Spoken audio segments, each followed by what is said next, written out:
Hello, my wonderful pen friends. Welcome back to another episode of Currently Inked. As always, a lot of great questions, a fun pen to take a look at, and some good discussion to have, I think. So this first question today comes from Tigwe. I'm going to say Tigwe. I don't know exactly how you pronounce that. In Oklahoma, who says, since you are an avid ink collector, and I'm going to say since I was an avid ink collector, I was hoping you could give me some pastel ink suggestions. I prefer using lighter inks for note-taking and putting the header in a darker shade. What would you recommend? So I don't know that I'm not a huge pastel color fan, contrary to the shirt that I'm wearing at this particular moment. I don't love really light colors of ink. I like my inks to be super saturated. So the one that pops into my head right off the top, though, there are a couple. There is a Yuki Akari by Sailor. Actually, both of them are by Sailor, which is a very pastel blue color, kind of a sky blue color. There's also, I think they recreated it. I need to check. In fact, let me check right now. But it's Sailor Peche, P-E-C-H-E, which is kind of a peach colored ink. And it does appear that they did bring it back. It was one of the colors they discontinued, but it is back in stock at your favorite retailer that sells Sailor inks. So, and that's kind of a peachy pink color. That would be an interesting one to do. Let me just take a quick look at some of the other ones I have. If you like turquoises, there's a lot of turquoises to play around with. So Waterman Inspired Blue or Pelikan 4001 turquoise. Trying to think. I usually tend to get rid of all of my pastel-y colored inks because I don't care for them that much. Yeah, those are the only ones that pop to the top of my mind in terms of pastel colored inks. So to those of you out there watching on YouTube or on penhabit.com, please leave a comment for well, I forgot who I was talking to Tigwe, and let them know what your favorite pastel colored inks are, because unfortunately that's one area of ink I just don't find all that fascinating. So thanks for the question. This next question comes from Alan BT in New Jersey, who says, I'm pretty new to the fountain pen hobby, just curious, but I rarely see cross products reviewed or discussed. I know they don't make many fountain pens today, but I recently got a 1980s medium nib cross Townsend at a garage sale and tried it. The body's a little heavy, but the nib was fine and flowed well. I remember how ubiquitous the chrome or gold twist ballpoints were when I first started working. Why no love for cross? So I talk a little bit about this in my review of the Cross Century 2, I believe. And so you might want to go watch that review video that I did. I think there's a few reasons. I think Cross has really stumbled in the fountain pen market, and maybe on purpose. Maybe they just don't care all that much, which I think is part of it. You don't see a lot of Cross presence online from the company. I did see Cross at the San Francisco Pen Show in 2017. It was the first time I had seen Cross at any show. Not DC, not LA. This is the first time they'd attended a show. And it was nice to see them there. Few reasons why I think Cross does not gain inspiration or, gain a lot of attention from modern reviewers.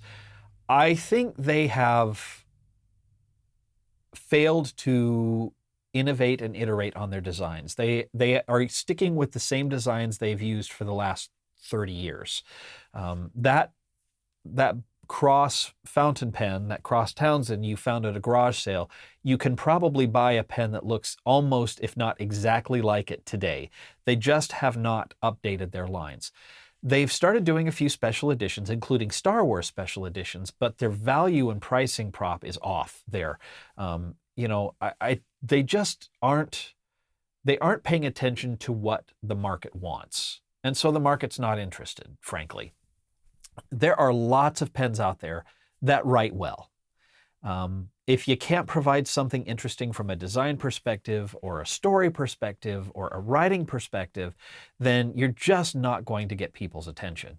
And that's one of the things I think a lot of the legacy retailers, Waterman, Parker, Cross, they've struggled to realize that you have to provide something different. You can't just rely on the legacy of your brand. I mean, even companies like Omas or Delta, who did provide different brands, struggled. Conway Stewart, they've struggled and gone out of business. This is not the same market it was. And you have to be able to speak to a wide range of consumers. Cross has really low-end pens that are garbage. They are just the worst pens ever. I did a review of the Cross Calais.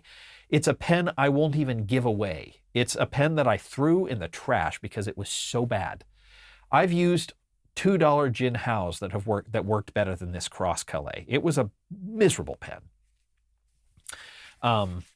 I was a little nicer about it in the review than I just was talking about it now, but that's because even after the review, it got worse and worse.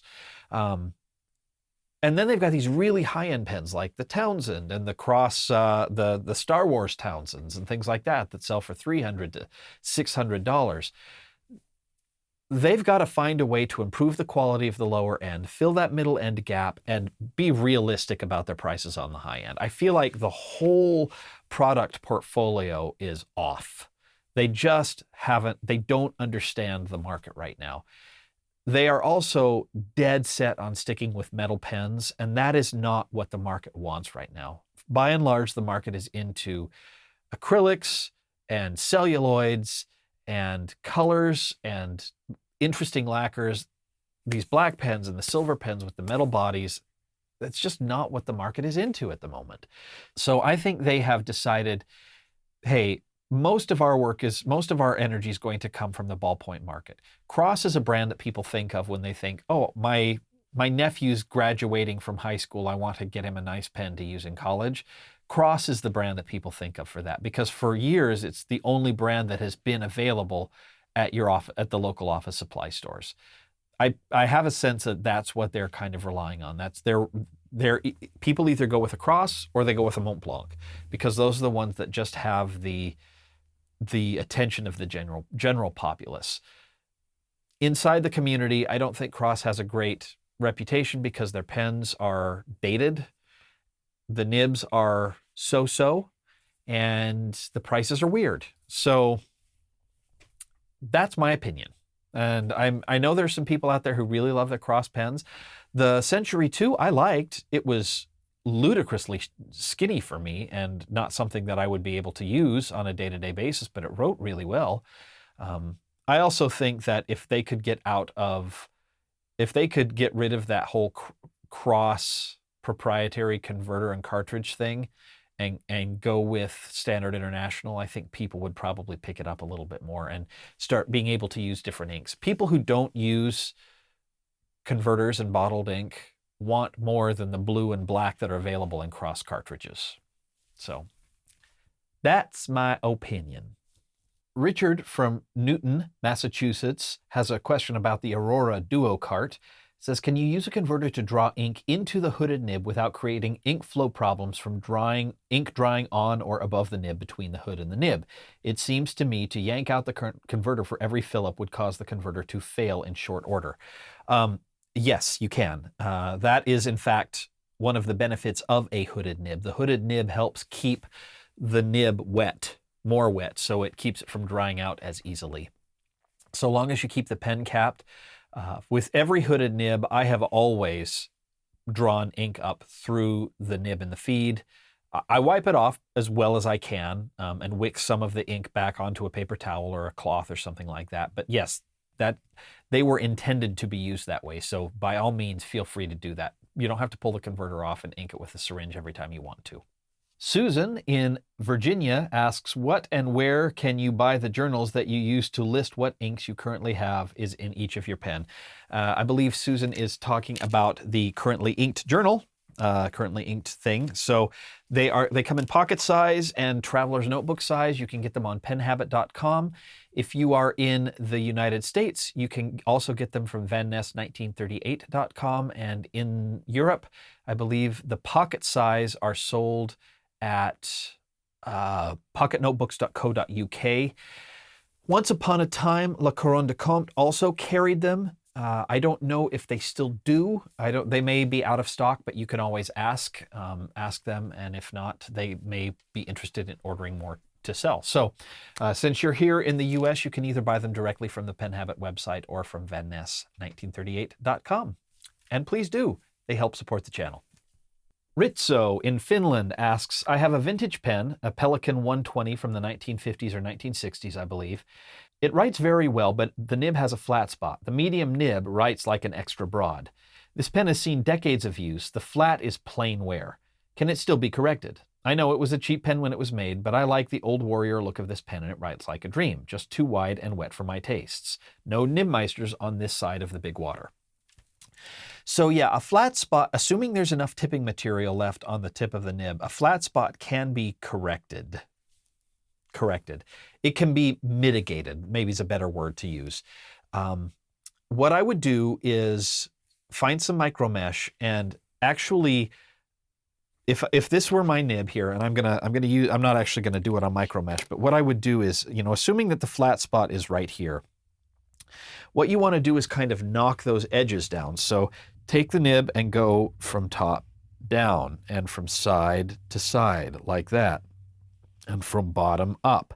So what you're trying to do is wear away the edges of that flat spot, and then you can round the, basically if you do a figure 8, but then round kind of move the pen around as you do a figure 8 instead of just doing this, kind of really go all over, you'll round off that nib. Now be careful not to put too much pressure down when you do that. You could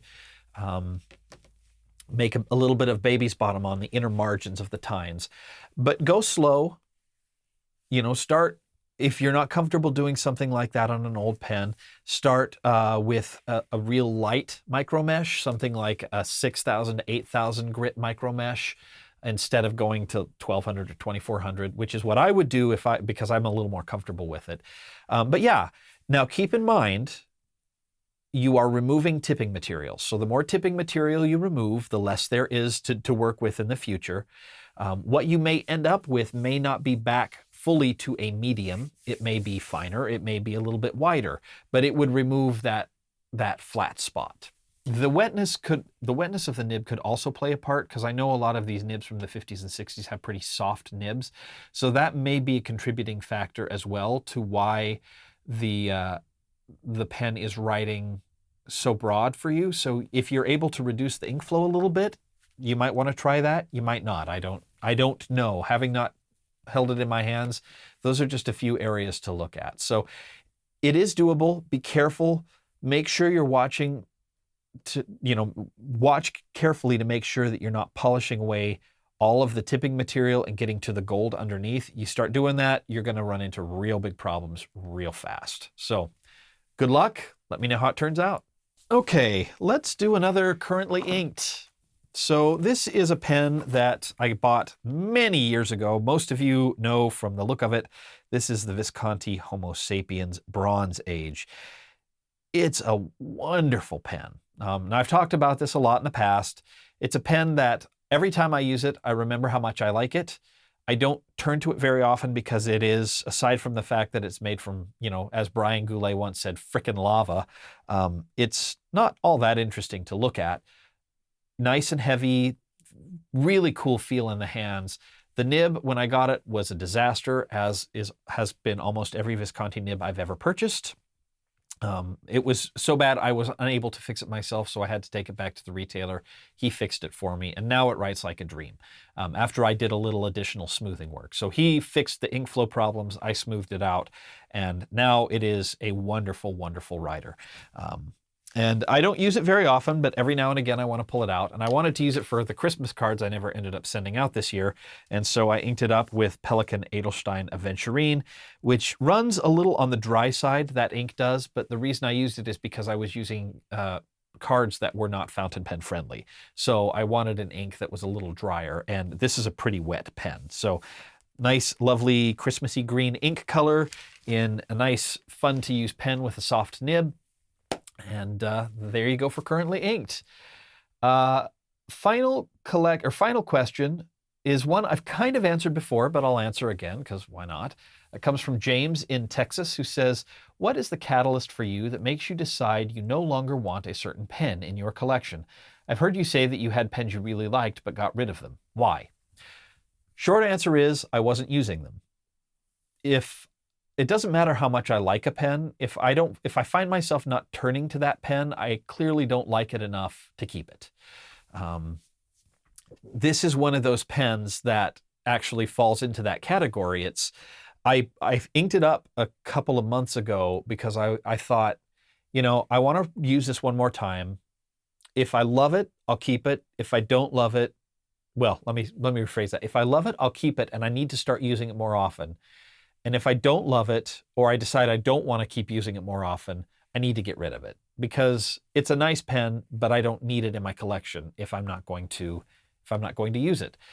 Part of the catalyst is I want to get rid of these pens. I mean, I've got a lot of cash in physical form in my pens. I've talked about using my pens as a savings account. You know what's even better than that? A savings account.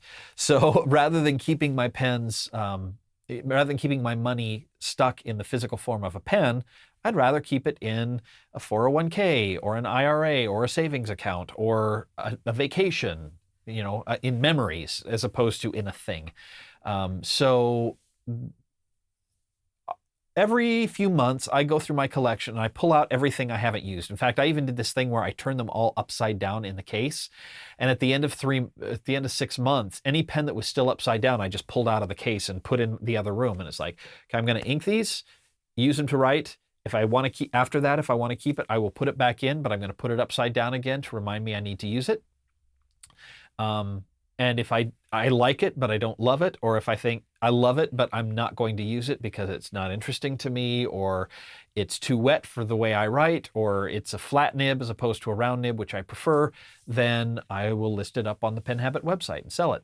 And I suspect in the not too distant future, there's going to be another big batch of pens coming up because I promised myself I was going to narrow my collection down to what I could keep in one 36 pen case.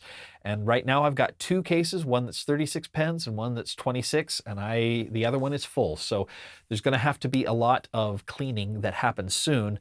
But I want to do reviews of the pens and get them out. So yeah. So once I get this next batch of reviews done, I suspect there will be a bunch of new pens for sale on penhabit.com. All right. Well, I believe that is going to do it for this episode of Currently Inked. Thank you so much for joining me and listening to my ramblings. And love to have you here. Love your questions. If you have any suggestions or questions or things like that, leave them in the comments below on YouTube or over on penhabit.com. You can also find the show notes with links to all the stuff I talked about on penhabit.com as well. So thank you so much for watching. We'll see you here soon. Bye.